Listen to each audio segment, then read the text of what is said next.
Hello, I am Leila Feddoul, and I will be presenting our work analysis of consistency between Wikidata and Wikipedia categories. So Wikipedia uses category pages to organize articles by topic.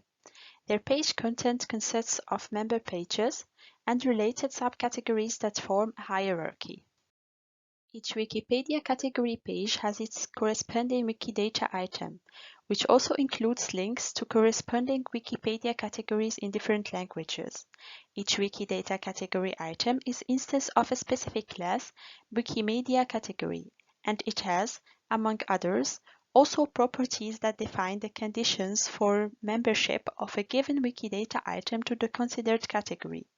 One of those properties defines the target of the category and other descriptive qualifiers, and the other property is a Sparkle query that should retrieve category members.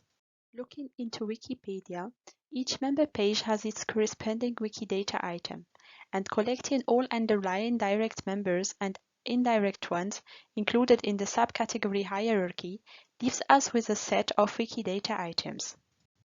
A second source of the same members are the Sparkle queries provided by Wikidata. And another source is defined by the values of the target and qualifiers of the Wikidata category contains property. In fact, this means that we have three different sources that basically should contain content related to the same topic. This situation induces inconsistencies between members of Wikidata and Wikipedia categories. So in this work, we analyze the consistency between Wikidata and Wikipedia categories, investigate possible reasons, and suggest potential solutions. Results revealed that 25% of the members found by Sparkle were not in the corresponding Wikipedia category. A reason is that the member was not added by any editor. And 35% of the members were found in Wikipedia but not by Sparkle. For that, we investigated three possible reasons.